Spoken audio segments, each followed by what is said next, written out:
Pour profiter davantage de la vidéo, il est conseillé de faire une capture d'écran, répondre aux questions avant de voir la vidéo et s'il le faut, reprendre l'exercice après avoir visionné la vidéo.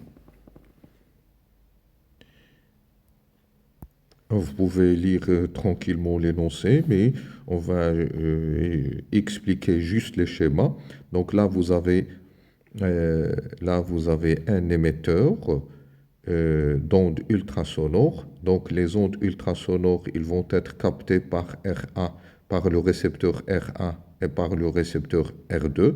Et donc ils vont donner naissance à deux signaux. Alors le premier signal en vert, c'est ce qui est capté par RA et le deuxième signal en noir, c'est ce qui est capté par R2. Dans l'énoncé ou dans les questions, on nous demande de déterminer la fréquence N des ondes ultrasonores émises. Pour cette question, la fréquence n'est autre que l'inverse de la période. Et pour la période, je peux la calculer à partir de l'oscillogramme. C'est donc la quantité comprise entre ces deux points-là. Donc, on voit bien que le nombre de divisions qui sépare deux sommets consécutifs, c'est donc 1, 2, 3 et 4 divisions. 4 divisions, et chaque division, c'est 5 microsecondes. Au total, c'est 20 microsecondes. 20 microsecondes, vous mettez ici 1 sur 20 microsecondes, 20 fois 10 puissance moins 6, donc c'est 2 10 puissance moins 5.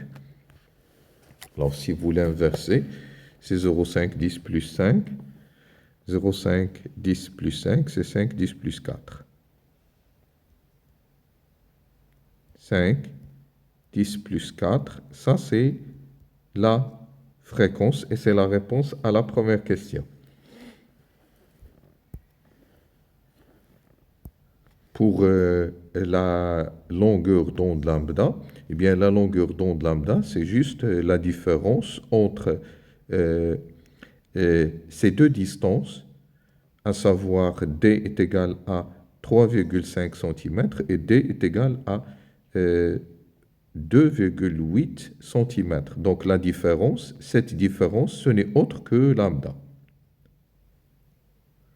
Donc lambda, c'est d' moins d. Alors c'est 3,5 cm moins 2,8 cm. C'est 0,7 cm. Et donc là, on aura lambda est égal à 0,7 cm.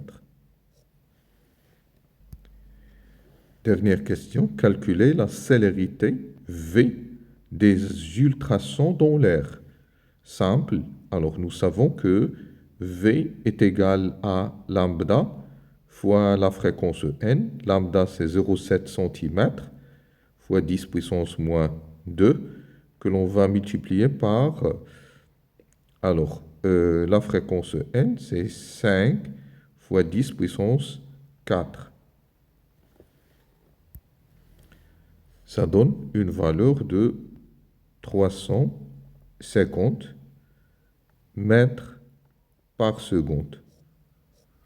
Voilà, c'est tout pour cette vidéo.